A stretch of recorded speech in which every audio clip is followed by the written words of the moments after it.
Bonjour, je suis Grégory Barbier et voici les grands crimes de l'Est. 2 convoyeurs tués en Belgique à la veille de Noël 1979 et un accusé meurthe-et-mosellan dans le box qui va clamer son innocence.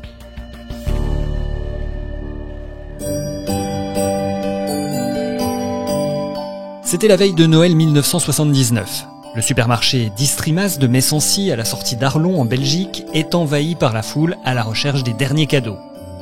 Emil Steffes et Fernand Federspiel se présentent un peu avant 11h30, munis d'un gilet pare-balles et de casque, devant la petite succursale du Crédit Général de Belgique, juste à l'entrée de la galerie marchande de cette grande surface. Ils viennent, comme chaque lundi, ramasser les recettes du week-end précédent. Ils en ressortent quelques minutes plus tard, le premier portant une valise noire attachée à son ceinturon. À l'intérieur de la valise, 6 millions de francs belges et 20 000 francs français. Le second, lui, a un poste émetteur-récepteur à transistor. À peine ont-ils parcouru quelques mètres sur le court chemin qui les sépare de leur voiture garée sur le parking du magasin, qu'un coup de feu éclate. Steffes s'écroule, le thorax traversé d'une balle. Puis c'est une brève fusillade. Federspiel tombe à son tour, touché aux jambes. Il est achevé d'un coup de fusil dans le dos. Âgés de 25 et 27 ans, tous les deux mariés, ils étaient respectivement pères d'1 et 3 enfants. 2 hommes bondissent, l'un s'empare de la valise et l'autre du poste, avant de s'enfuir au volant d'une voiture volée la nuit précédente à Briey, en Meurthe-et-Moselle. Une voiture qui sera retrouvée un quart d'heure plus tard à moins de 10 km du double crime.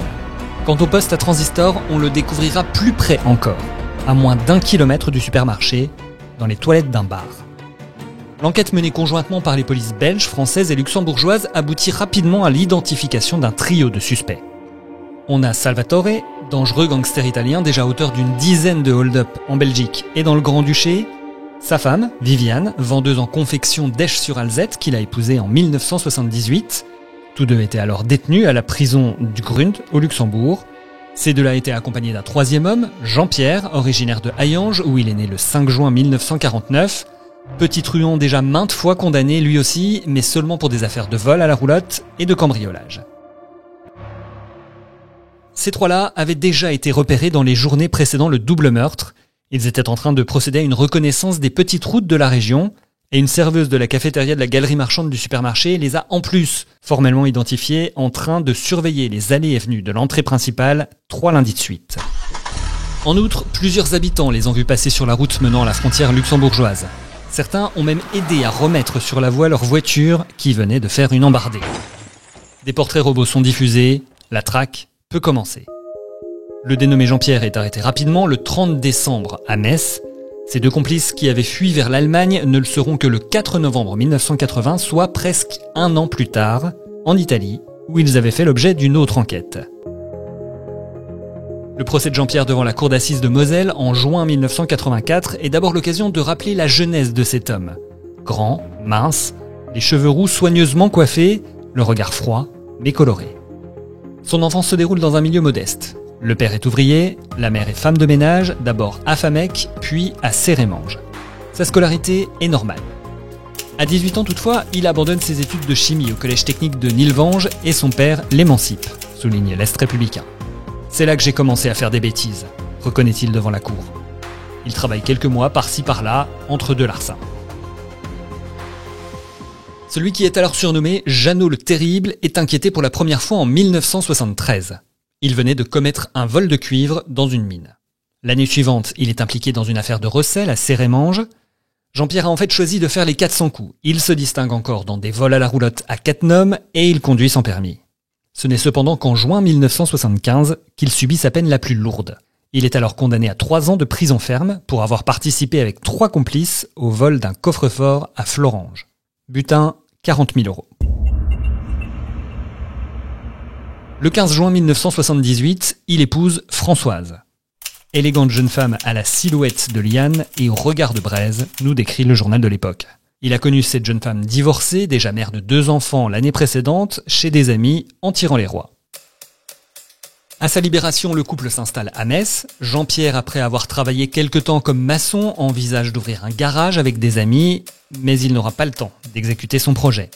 Son mariage ne l'a pas assagi, il a poursuivi l'escalade en volant au cours d'une même nuit dans différents commerces messins, des vêtements de luxe, des montres, des bracelets et des stylos en or. Le tribunal de Thionville l'envoie à nouveau en prison en mai 1978, pour 6 mois cette fois. L'incorrigible voleur avait pris la fuite au volant d'une voiture alors que les gendarmes l'avaient sommé de s'arrêter. Et il comparaît encore devant les juges le 18 septembre 1979 pour une affaire de recel. Mais là, il est relaxé. Voilà, on a fait son CV, place désormais aux faits bien plus graves pour lesquels il est devant la cour aujourd'hui. Ces 2 morts sur un parking de supermarché à la veille de Noël. Le président retrace l'effroyable tuerie. L'Est républicain raconte ce moment. Impassible et comme absent pendant tout ce long récit, l'accusé a l'air de se demander pourquoi on lui raconte tout ça.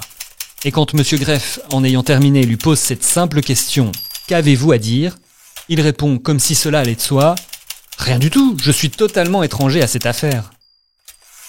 C'est toujours avec le même naturel qu'il explique pourquoi il a refusé de se soumettre aux examens psychiatriques et psychologiques.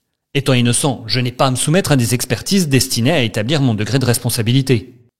Innocent ? Pas tant que ça, les jurés en décideront finalement autrement. Ils n'ont pas été convaincus par sa dernière version, ni par le témoignage de sa femme qui affirme qu'ils étaient ensemble chez eux le jour de la tuerie. Ils ont préféré croire les nombreux témoins, même si la plupart n'ont pas manifesté beaucoup d'empressement à venir renouveler leur déclaration à la barre. Toutefois, en le condamnant à la réclusion criminelle à perpétuité, les jurés vont créer une véritable stupéfaction. L'accusé est en effet reconnu coupable du meurtre du convoyeur Fernand Federspiel, alors même que les experts avaient établi qu'il n'avait fait que le blesser aux jambes. L'Est républicain explique que, en fait, le jury a reconnu la coaction, comme pour bon temps dans le mémorable procès de la mutinerie de Clairvaux, où ce dernier avait été condamné au châtiment suprême, tout comme le meurtrier Buffet.